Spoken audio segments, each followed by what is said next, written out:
भला भला बेदा कुकरिंदा बदुकुंदा लाइन कुकरिंदा बेदा वचू बेदा खबरदार जी जी जी वो जो नालो सिपाही सरोटो मां एलो लिदो सिंह मरोटो जो माई विसरी थी न मां तो कारो मरोटो छोड़ जाया जो माई मुखा विसरी वने पर ता पुलिस वारा मानन के मरोटो कोन छोड़ींदा हो अरे बुध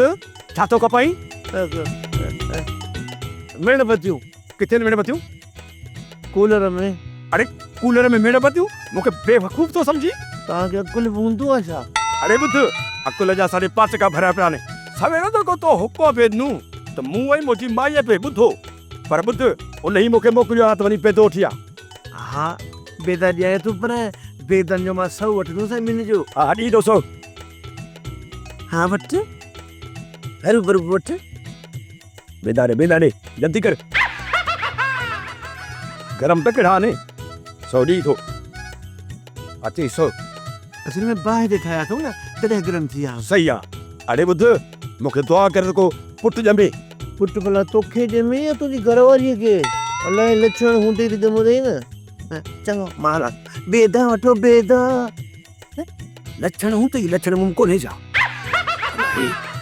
वॾी ॻाल्हि कयो वातुड़ा मुंहिंजो त साहु कढी छॾी मूं लेखे को सूबेदार साहब आयो आहे सूबेदार खां हेॾो डिॼी थो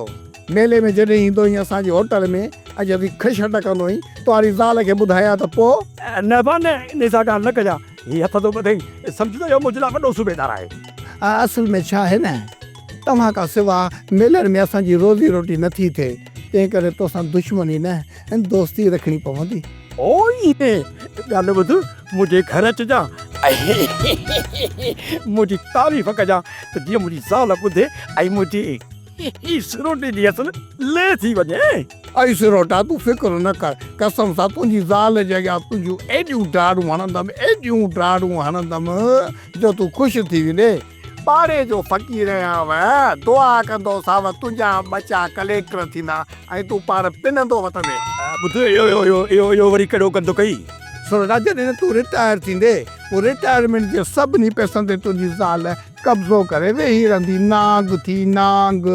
तंहिं करे चवे थी थोरो मुठ खे खोल ऐं थोरो बंदि कर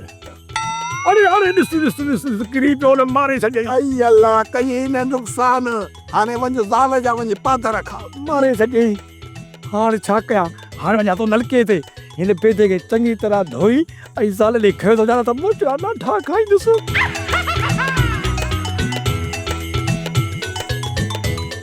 सोप सीरियल जहिड़ियूं ज़ालूं तहिड़ा मुड़ुस तमाम एपिसोड्स ॾिसो HD क्वालिटीअ में विज़िट करियो असांजो YouTube channel Sindh TV HD drama subscribe कयो असांजो official YouTube channel Sindh TV HD drama ऐं वधीक अपडेट लाइ बेल आइकन खे क्लिक करियो।